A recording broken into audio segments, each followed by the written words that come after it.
Good morning. আমি সঙ্গীতা। আমার নতুন আরেকটা ঝলমলে ব্লগে তোমাদেরকে অনেক অনেক ওয়েলকাম আর ভালোবাসা। কেমন আছো তোমরা সবাই? আশা করছি ভালো আছো আর সুস্থ আছো। আমরাও না বেশ ভালো আছি। আর আজকের দিনটা হচ্ছে সোমবার, আর এখন ঘড়িতে বাজে ওই সকাল 4:45 নাগাদ। তোমাদেরকে সাথে নিয়ে আজকের ব্লগটা এখান থেকে শুরু করছি। আই হোপ ব্লগটা তোমাদের একটু হলেও ভালো লাগবে। দুদিনের ছুটি কাটিয়ে কিন্তু চলে এসেছি আবার সংসারের নিত্যদিনের কাজগুলো। সকালবেলা উঠেই বাসি যে সমস্ত কাজ আছে সেগুলো সেরে নিচ্ছি। আজকে থেকে দুষ্টুর কিন্তু আবার স্কুল, সেই কারণে সকালবেলা উঠে যেই বাসি কাজকর্মগুলো থাকে সেগুলোকে এখন গুছিয়ে নিচ্ছি। আসলে আমাদের সংসারের এমন কিছু কাজ থাকে যেই কাজগুলো করলে কিন্তু সংসারের লক্ষ্মীশ্রী বজায় থাকে। আমাদের মতন গৃহিণীরাই পারে কিন্তু সংসারের কাজগুলোকে, যতই গরম হোক, যতই শীত আসুক, আর নিজের যতই শরীর খারাপ থাকুক, সমস্ত কাজগুলোকে নির্দিষ্ট সময়ের মধ্যে গুছিয়ে করতে। আমরা যেরকম সংসারের কঠোর পরিশ্রম করে সংসারটাকে সুন্দরভাবে পরিপাটিভাবে গুছিয়ে রাখি, সেরকমভাবে কিন্তু সংসারের এমন অনেক কাজ আছে যেই কাজগুলোর মধ্যে কিন্তু সংসারের লক্ষ্মীশ্রী সবসময় বজায় থাকে।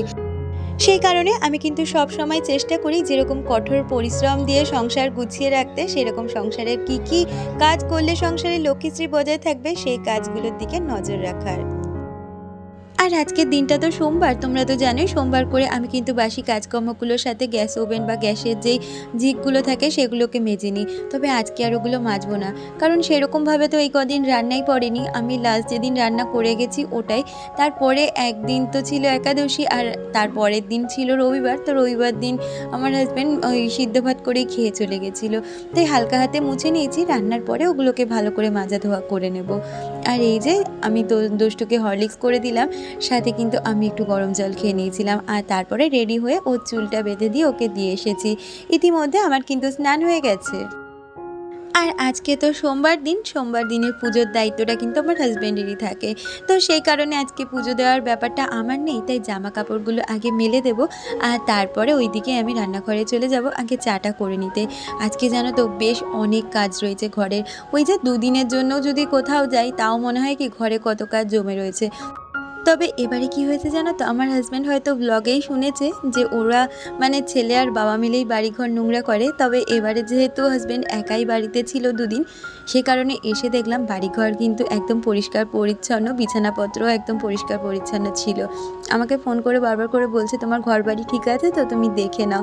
তো বিষয়টা আমার কিন্তু বেশ ভালো লাগলো। কিন্তু কী বলো তো, ওই যে একটা বাতিকই বলতে পারো, কোথা থেকে এসেছি, আর তারপরে আমার তো ওই কদিনের একটু অসুবিধে ছিল, তার যেই জামা কাপড়গুলো সেগুলো আমার কিছুই কাচা হয়েছিল না। তো আজকে ইচ্ছা আছে সমস্ত ঘর বাড়ি পরিষ্কার করব, তারপরে কাচা ধোয়া করব। মানে আজকে আমার বিশাল কাজ আছে বলতে পারো। সেই কারণে কি বলতো, আগে চা খেয়ে সকাল সকাল রান্নাটা সেরে নেব, তারপরে ঘরের কাজে হাত দেব। আসলে আমি কাজগুলো না এমনভাবেই করে নেওয়ার চেষ্টা করি, যখন আমার অনেক কাজ থাকে আমি কাজগুলোকে আগে ভাগ করে নিই কোন দিন কোন কাজটা করব। তাহলে কাজগুলো দেখবে পরপর হয়ে যায় আর কাজগুলো করতেও সুবিধে হয়। আর না হলে একসাথে যদি সব কাজ আমরা করতে যাই, সেক্ষেত্রে কিন্তু আমাদের কাজের যেরকম দেরি হয়, আর আমাদের কিন্তু কাজের প্রতি একটা বিরক্তি চলে আসে যে এতগুলো কাজ পড়ে রয়েছে, কখন কোনটা করব।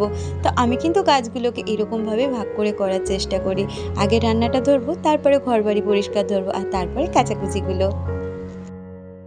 ওইদিকে আগে চালটা ভিজিয়ে দিয়েছিলাম, আর তারপরে আমি কিন্তু ডালটা ভেজে নিয়েছি। আর ডালটা ভেজে ডালটা সিদ্ধ করতে করতে ওইদিকে সবজিগুলো কেটে নিয়েছি। আজকে করব ওই যে বেগুন আর গোবিন্দভোগ চাল দিয়ে যে রেসিপিটা হয় সেটা। তো একটা গ্যাসে ভাত বসিয়ে দিলাম, কারণ চালটা অনেকক্ষণই হয়েছে ভেজানো। আর এদিকে আমি বেগুনগুলোকে ভেজে নিচ্ছি, তারপরে বেগুনের যেই রেসিপিটা আছে সেটা পরপর রান্না করে নেব। আমাকে নবিতা আরভি কমেন্ট করেছিল, সে লিখেছে আজ কয়েকদিন ধরেই তোমার ভিডিও দেখছি, খুব ভালো লাগে তোমার ভিডিওগুলো, তুমি খুব সুন্দর করে গুছিয়ে কাজ করো, ভালো থেকো। থ্যাংক ইউ সো মাচ দিদি, তুমিও ভালো থেকো। আর জানো তো আজকে রান্না করব এই যে বেগুনের রেসিপিটা, তার সাথে একটু মুগ ডাল করব, যেটা আদা জিরে বাটা দিয়ে করব, সাথে কাঁচা লঙ্কা। সেই জন্য আদা কাঁচা লঙ্কাটা না একসাথেই মিক্সিতে ব্লেন্ড করে নিয়েছি, আর একটু ভেন্ডি ভেজে নেব। তো সোমবার দিনে এরকমই একটু হালকা ফুলকা রান্না রাখছি, কারণ ওই যে বললাম ঘরের আজকে অনেক কাজ রয়েছে, তো সেগুলোকে তো করতে হবে। তো সেই জন্য রান্নার দিকটা আজকে একটু হালকার ওপর রাখছি। কড়াইতে গোটা গরম মশলা, তেজপাতা ফোড়ন দিয়ে আমি কিন্তু আদা জিরে বাটাটা দিয়ে দিয়েছি, মানে আদা আর কাঁচা লঙ্কা বাটাটাকে ভালো করে ভেজে নিয়েছি। তারপরে একে একে গুঁড়ো মশলাগুলো দিয়ে মশলাটা ভালো করে কষিয়ে নিয়ে যে গোবিন্দভোগের চালটা ছিল সেটা দিয়েছি। আজকে গোবিন্দভোগের চালের পরিমাণটা না একটু কম দিয়েছি, নাহলে না প্রতিবারে চালের পরিমাণটা অনেকটা বেশি হয়ে যায়। আর ওইদিকে আমার কিন্তু ভাতটাও দেখো হয়ে গেছে। আমাকে মৌসুমি দাস ঘোষদি কমেন্ট করেছেও, সে লিখেছেও টগর ফুল শিব ঠাকুরকে দেবে না। ঠিক আছে দি, এই বিষয়টা তো আমার জানা ছিল না, আমি আর কোনো দিনই শিব ঠাকুরকে টগর ফুল দেবো না। আর ইতিমধ্যে কিন্তু তোজো উঠে গেছিলো, তাই ওকে হরলিক্সটা বানিয়ে দিয়ে এলাম। আর এদিকে আমি রান্নাগুলোকে সেরে নিচ্ছি। ওইদিকে ভেন্ডি ভাজাটা বসিয়ে দিয়েছি, আর এইদিকে কিন্তু আমার ওই তরকারিটা বেগুনের যে গোবিন্দভোগ চাল দিয়ে যে রান্নাটা সেটা কিন্তু হয়ে গেছে। তো এই যে নামিয়ে নিচ্ছি। আর সব সময় দেখো তো আমি এরকম তরকারিটা নামানোর পরে না কাঁধগুলোকে মুছে নিই। এতে করে কি হয় বলো তো, এখন যেহেতু গরমকাল, ওই কাঁধগুলোর মধ্যে যেই মশলাটা জমে থাকে সেটা কিন্তু মাজার সময় অনেকটাই কষ্ট হয়। সেই জন্য রান্নার পরে ওই জায়গাটা যদি একটু মুছে নেওয়া যায়, জিনিসটা দেখতেও ভালো লাগে আর মাঝামাঝি করতেও কিন্তু খুব সুবিধে হয় আর পরিষ্কার থাকে। আর ওইদিকে ডালটা সোমবার দিয়ে নিয়েছি। আর এদিকে বাচ্চাগুলোর জন্য আজকে একটু করব নিরামিষ চাউমিন। যেহেতু সোমবার সম্পূর্ণটাই নিরামিষ, তাই আলু আর বাদাম দিয়ে আজকে চাউমিনটা করব। এরকম না বাদাম দিয়ে নিরামিষ চাউমিনটা খেতে কিন্তু ভীষণ ভালো লাগে, জানো তো। আমার হাজব্যান্ড এর মধ্যে যদি একটু আদা কুচি দিই ওটা আরও বেশি ভালো খায়, কিন্তু ও তো খাবে না, শুধু বাচ্চাগুলোর জন্যই করা। তো এদিকে দেখো আমার চাউমিনটা হয়ে গেছে। তাহলে রান্নাবান্না কিন্তু সম্পূর্ণভাবে আমার কমপ্লিট হয়ে গেছে। আর এরপরে রান্নাঘরটা পরিষ্কার করে নেব, তারপর চলে যাব ঘরে। আর কয়েকদিন ধরে কি বলতো, এত গরম পড়েছে না, কাজগুলো করতেও ভীষণ কষ্ট হচ্ছে। কিন্তু কি আর করা যাবে বলো, আমাদের গৃহিণীদের তো সংসারের কাজগুলো করে যেতেই হবে। আর কি বলতো, অগোছালো অপরিষ্কার সংসার দেখতে একদমই পছন্দ হয় না। ঘরবাড়ি অগোছালো থাকবে সেটা দেখতে সত্যিই ভালো লাগে না। সেই জন্য নিজের হাজারো কষ্ট হোক, গরমে বা যেইভাবেই কষ্ট হোক না কেন, আমি চেষ্টা করি সমস্ত কষ্টকে উপেক্ষা করে আগে সংসারের কাজগুলোকে গুছিয়ে নেওয়া। তারপরে তো নিজের জন্য কম বেশি সময় আমাদের পাওয়াই যায়। আর ওই যে তোমাদের বললাম না, আমার একটা বাতিক বলতে পারো, যেখানেই আমি যাই না কেন, সে একদিনের জন্য হোক আর দুদিনের জন্য হোক, মনে হয় আমি কত দিনের জন্য বাড়িঘর ছেড়ে চলে গেছি। আর ওই 2-3 দিনের জন্য আমার বাড়িঘর বোধহয় নোংরা হয়ে পড়ে রয়েছে। তো ওইটা আমার একটা বাতিকই, তার জন্যই কিন্তু এত মানে খাটনি আমাকে করতে হয়। কিন্তু বাড়িতে যখন থাকি তখন তো আমি প্রতিদিনের কাজটা প্রতিদিনই করে নিই, সেক্ষেত্রে কিন্তু আমার কাজের চাপটা খুব একটা পড়ে না। কিন্তু ওই যে কোথাও যদি যাই, আমার এসে কাজের চাপটা একটু সত্যিই বেশি পড়ে যায়।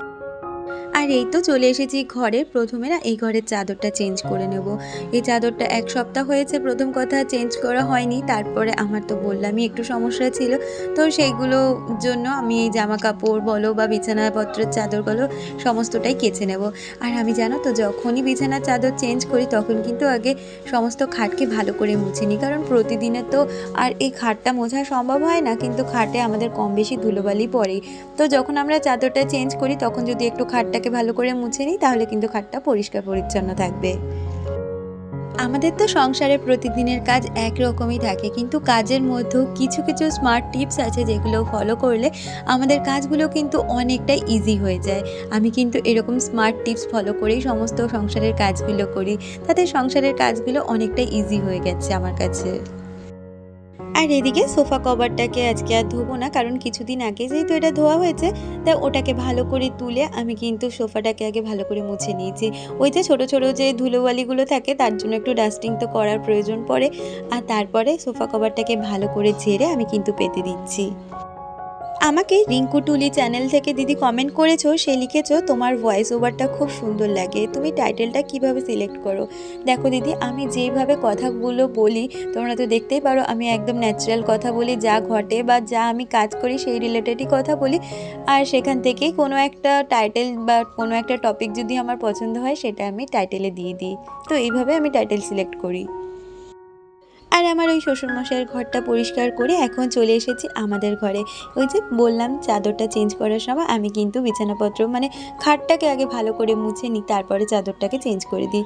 আর তোমরা দেখতেই পাও আমি কিন্তু বিছানাতে বেশিরভাগ সাদা চাদরই ব্যবহার করি। আসলে সাদা চাদরের প্রতি আমার একটা দুর্বলতা বলতে পারো, আমার বিছানা সাদা থাকবে এটাই আমার ভীষণ ভালো লাগে। যদিও বা ঘরে বাচ্চা ছোট, তবুও আমি চেষ্টা করি 2 দিন বাদে বাদেও যদি চেঞ্জ করে হোক তবুও আমি সাদা চাদরই পাতবো, এরকম একটা আমার ব্যাপার। পিয়ালি লিখেছো, দিদি ভাই তুমি খুব ভালো, আমার তোমাকে খুব ভালো লাগে আর তোমার ভিডিওগুলো তো খুব খুব ভালো লাগে। লাভ ইউ দিদি ভাই, good night, love you too. তুমি যে অনেক রাত্রির করে আমার ভিডিও দেখছো সেটা তোমার কমেন্ট দেখেই কিন্তু আমি বুঝতে পারছি। তো যাই হোক, তুমি যে নিজের সময় থেকে আমার জন্য এইটুখানি সময় বার করে আমার ভিডিও দেখো, এইটার জন্যই আমার মানে খুব ভালো লাগছে। তুমিও খুব ভালো থেকো, I love you so much. তোমাদের প্রতিদিনের এত সুন্দর সুন্দর কমেন্ট কিন্তু আমাকে অনেকটা মোটিভেট করে পরবর্তী ভিডিও বানাতে। তোমরা কিন্তু এইভাবেই আমার পাশে থেকে যেও সব সময়। আর বিছানার সাথে সাথে আমার ঘরে যেই সমস্ত ফার্নিচারগুলো রয়েছে সেগুলোকে একটু ভালো করে ডাস্টিং ক্লিনিং করে নিচ্ছি। আমি তো সপ্তাহে অন্তত 2টো দিন এইরকমভাবে ডাস্টিং করেই থাকি। কারণ কি, এইরকমভাবে যদি আমরা প্রতিদিন না হলেও সপ্তাহে 2টো দিন যদি সময় দিয়ে ঘরের যা যা ফার্নিচার আছে সেগুলোকে ডাস্টিং করতে পারি, তাহলে কিন্তু আমাদের যে মাসের ডিপ ক্লিনিংয়ের ব্যাপারটা থাকে সেটা অনেকটা অ্যাভয়েড করা যায়। আর এটাও বলতে পারো কিন্তু আমাদের নিত্যদিনের সংসারের টিপস নাম্বার 2, যেইভাবে কাজ করলে আমাদের খাটনিটা অনেকটা কম হবে কিন্তু কাজটাও অনেক ইজি হয়ে যাবে, সাথে ঘর বাড়িও থাকবে পরিষ্কার পরিচ্ছন্ন সব সময়ের জন্য।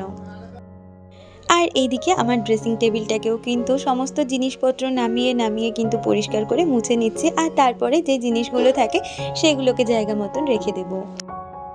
তোমরা আমার কাছে অনেকেই কমেন্ট করেছো যারা আমার বাড়ির হোম ট্যুর দেখতে চেয়েছো। আমি নিশ্চয়ই চেষ্টা করব খুব তাড়াতাড়ি আমার বাড়ির হোম ট্যুর দেওয়ার, কিন্তু তাতে আগে তো তোমাদের বলেছি আমার বাড়ি কিন্তু ভাঙাচোরা। সত্যিই তোমরা অনেকে কমেন্ট করে জানিয়েছো ভাঙাচোরা বাড়িকে যদি সুন্দরভাবে গুছিয়ে পরিপাটি রাখা যায় সেটা কিন্তু দিনের শেষে মন্দিরের সমান হয়ে যায়। এই কথাটা কিন্তু একদম বাস্তব সত্যি কথা। আমাদের ঘর বাড়ি যেমনই হোক না কেন, আমাদের গৃহিণীদের কঠোর পরিশ্রম আর স্মার্ট বুদ্ধি দিয়ে করা কাজগুলো থেকেই কিন্তু একটা ভাঙাচোরা বাড়ি দিনের শেষে সুন্দর আর মন্দিরের মতন পরিষ্কার পরিচ্ছন্ন হয়ে থাকে। আর কিছু জামাকাপড় জানো তো অনেক আগেই ভিজিয়ে রেখেছিলাম, আর কিছু জামাকাপড় এখন ভিজিয়ে কেচে নেব। আসলে ভাবলাম কি, কাজ যখন আজকে এতগুলোই করছি তাহলে আর জামাকাপড়গুলো কালকের জন্য কেন জমিয়ে রাখবো। রোদ যখন আছে, আকাশও যখন পরিষ্কার, তাই কাজগুলোকে করে নিই। কারণ এই কাজগুলো করতে তো আমার বেশি একটা সময় হয়নি, তো সেই জন্য ভাবছি জামাকাপড়গুলো একেবারে কেচে নেবো আর কালকের জন্য কিছু জমিয়ে রাখবো না। প্রতিদিনের যে জামাকাপড়গুলো থাকে সেগুলো তো আমাকে প্রতিদিন সকালে কেচে দিতে হয়, সেই কারণে এখন যে জামা কাপড়গুলো আছে সেগুলো এখনই কেচে দিলাম আর এখন বাইরে গিয়ে একটু মেলে দিয়ে আসবো। তাহলে চলো কাজগুলো সারতে সারতে আমার আজকে সুন্দর কয়েকজন বন্ধুদের নাম নেওয়া যাক। Shyamali Bakshi, Piyali, Premjit Das, Banita, real blogger AP, smiley, Dipa, Mousumi Ghosh Das, Bong Biswa, Nabita, RV, Priyanka Adhikari, Rinkutuli blog, Shubhra, Somal lifestyle, Biswarup Das. Thank you so much তোমাদেরকে প্রতিদিন এত সুন্দর সুন্দর কমেন্ট করার জন্য। তোমরা এইভাবে আমার চলার পথে আমার পাশে থেকো। সকালে যে জামা কাপড়গুলো মেরেছিলাম তার মধ্যে বেশিরভাগ জামা কাপড়ই শুকিয়ে গেছে, আর ওই দড়িতে ওই 2টো চাদরই দেখলাম দড়িটা আমার ভরে গেছে, তাই এই দিকেও একটা দড়ি টানানোর আছে। এই দিকটা না বেশি আসা হয় না কারণ প্রচুর জঙ্গল হয়ে গেছে। জঙ্গল পরিষ্কার করার প্রথম কথা লোক পাচ্ছি না, আর জঙ্গলও পরিষ্কার হচ্ছে না বৃষ্টির জন্য, না একদম জঙ্গলগুলো দরদরিয়ে বেড়ে যাচ্ছে। তো ওইখানে গিয়ে একটু কয়েকটা যে জামা কাপড় ছিল সেগুলো মেলে দিয়েছি। আর এই দেখো আমার বাড়ির নতুন মেম্বার। আসলে তোজোর ভীষণ আবদার ছিল যে একটা বিড়ালের বাচ্চা পুষবে, কারণ আমার বাপের বাড়িতে দেখেছো একটা ডগি রয়েছে, তো এখানে একটা বিড়ালের বাচ্চা পুষবে। তো পাশেই না একটা বিড়াল বাচ্চা ছিল, তো সেখান থেকে একে নিয়ে এসেছি। তো তোজো আর দুষ্টু তো ভীষণ হ্যাপি, আর ওকে নিয়েই ওই দুজনের কিন্তু সময় কেটে যাচ্ছে। আর কি জানো তো, তোজোকে বলেছিলাম বিড়াল বাচ্চাটা না দিয়ে আসবো, ভীষণ দুষ্টুমি করছে, ওকে কিন্তু আমি দিয়ে আসবো যেখান থেকে এনেছি। সেই শুনে তোজোর যা কান্না বন্ধুরা, কি আর বলবো। তো তোজো আবার তার নাম রেখেছে সন্দেশ। তো এই তো রয়েছে ওই বিড়াল বাচ্চাকে নিয়ে তারা। আর এখনের সময়টা হচ্ছে বিকালবেলা, বিকালে তো জানোই আমার যা যা কাজকর্মগুলো থাকে সেগুলো এখন সেরে নিচ্ছি। আর আজকে তো প্রচুর জামা কাপড় ছিল, তো সেগুলোকেই পরপর এখন পাট করে নিচ্ছি, আর তারপরে জায়গা মতন এগুলোকে রেখে দেবো। আর কি বলতো, জামা কাপড় যদি বাড়িতে ভাঁজ করে না রাখা হয় না, বাড়িটা যতই তুমি পরিষ্কার রাখো না কেন জামা কাপড়ে বেশি নোংরা হয়ে যায়। সেই জন্য চেষ্টা করি প্রতিদিন বিকালবেলা একটু সময় দিয়ে জামা কাপড়গুলোকে পাট করে জায়গা মতন রেখে দেওয়ার, তাতে ঘর বাড়ি তো একদম পরিষ্কার পরিচ্ছন্ন দেখায়। আর এইদিকে জানলাটা খুলে দিয়েছিলাম, আসলে দুপুরবেলা না একটু এসিটা চালিয়েছিলাম, ঘরটা বেশ অনেকটা ঠান্ডা ছিল, তাই সবাই ওঠার পরে আমি এদিকে জানলাটা খুলে এখন ঘর বারান্দাটা ঝাড় দিয়ে নিচ্ছি। আর দেখো ঝাড় দিতে দিতে ওই দেখো দেখো পুচকেটা ওখানে গুড়গুড় করছে, মানে আমি তো ঝাঁট দেবো আর ওই ঝাঁটাটা নিয়ে খেলার চেষ্টা করবে। তো এইভাবে বলতে পারো আমারও ভয় সময়টা কেটে যাচ্ছে। আর ওকে না গলায় একটা ছোট্ট ঘন্টি বেঁধে দিয়েছি, ওই দেখো আমার সাথে এসছে খেলতে। আর এই বাচ্চাটা জানো তো কালকে বিকালে এসছে, মানে কালকে আমরা বাড়ি থেকে ফেরার পরেই বাচ্চাটাকে নিয়ে এসেছি। কালকে থেকে কিছুই সেভাবে খাচ্ছিল না। তার দুষ্টু বললো, দুষ্টু তো জানোই মানে কুকুর রয়েছে বলে ওর একটা এক্সপিরিয়েন্স রয়েছে পেটরা কিভাবে খেতে পারে বা কি। তো সেই জন্য দুষ্টু বলছে আমি ওকে খাইয়ে দেখবো ও খায় কি না। যেই দুষ্টু ওকে চামচে করে দুধটা খাওয়ালো তারপর থেকে দেখি ও বেশ দুধটা খাচ্ছে, নাহলে কালকে থেকে ও সকাল পর্যন্ত কিছুই খায়নি। আর এইদিকে দেখো আমি চলে এসেছি রান্নাঘরে, মানে সকালের দিকে যে বাসনপত্রগুলো মাজা ছিল সেগুলোকে জায়গা করে গুছিয়ে নিচ্ছি। তাহলে বন্ধুরা আজকের ভিডিওটা এই পর্যন্ত রাখছি, দেখা হচ্ছে পরবর্তী ভিডিওর সাথে।